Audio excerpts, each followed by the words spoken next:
নমস্কার, কলকাতা টিভিতে আপনাদের স্বাগত। আমি আশিস চট্টোপাধ্যায়। যে খবরে এখন আমরা নজর দিচ্ছি সেটা হচ্ছে এলআইসির শেয়ার বিক্রি।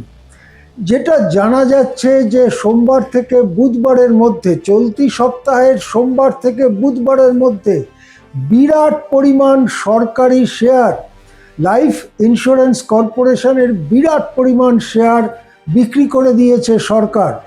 কিন্তু এই সমস্ত ব্যাপারটি এত গোপনীয়তার সঙ্গে হয়েছে যে সেটা সাধারণ মানুষ বা সংবাদ মাধ্যমও জানতে পারেনি।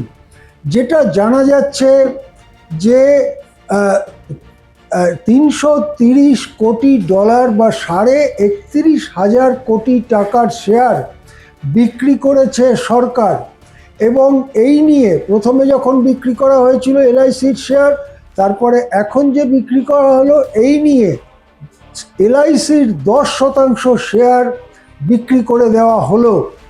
এখন এত গোপনীয়তার সঙ্গে এলআইসির শেয়ার, একটি রাষ্ট্রায়ত্ত সংস্থার শেয়ার কেন বিক্রি করা হলো?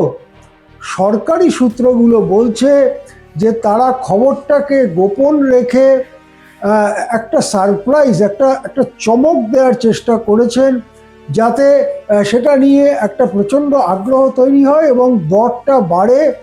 দর যদি বাড়ে তাহলে সরকারের ঘরে বেশি টাকা আসবে এবং সেই জন্যেই তারা কাউকেই জানাননি। এমনকি যে 4টি আর্থিক সংস্থা এ ব্যাপারে সরকারকে পরামর্শ দিয়ে থাকে, পরামর্শদাতা সংস্থা, তাদেরকেও নাকি এই শেয়ার বিক্রি শুরু হওয়ার মাত্র 2-3 ঘন্টা আগে ডেকে পাঠানো হয় অর্থমন্ত্রকে।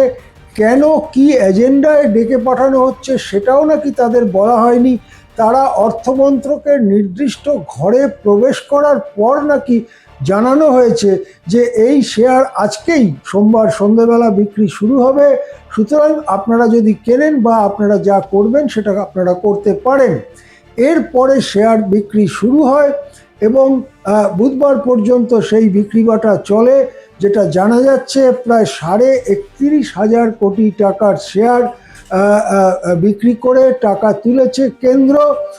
কেন্দ্রের যে কোষাগারে কিছুটা দুর্বলতা দেখা যাচ্ছে, সেই দুর্বলতাকে পুষিয়ে দিতে রাষ্ট্রায়ত্ত সংস্থা এলআইসির শেয়ার বিক্রি করেছে কেন্দ্র, এটাই মনে করা হচ্ছে। কিন্তু এই গোপনীয়তা নিয়ে প্রশ্ন থাকছে, বিশেষ করে কারা শেয়ার কিনলেন, বড় বড় কারা শেয়ার কিনলেন। খুচরো ক্রেতা 2 লাখ 5 লাখ টাকার কিনেছে কি 2-5 হাজার টাকার কিনেছে, সেটা বড় গুরুত্বপূর্ণ ব্যাপার নয়। কিন্তু বড় কারা কিনলেন, কাদের হাতে আস্তে আস্তে লাইফ ইন্স্যুরেন্স কর্পোরেশনের অল্প অল্প করে হলেও নিয়ন্ত্রণ চলে যাচ্ছে, সেটা নিশ্চয়ই দেশবাসীর জানবার অধিকার আছে। সেই হিসেবে বড় বড় কারা এই শেয়ার কিনলেন, কেননা $31,000 কোটি টাকা তো কোনো ছোট পরিমাণ নয়। যারা বড় তারা এই টাকার সিংহভাগই তারাই দিয়েছেন সরকারকে এবং শেয়ার কিনেছেন। এখনো পর্যন্ত সেটা পরিষ্কার নয় যে বড় কারা এলআইসির শেয়ার কিনলেন।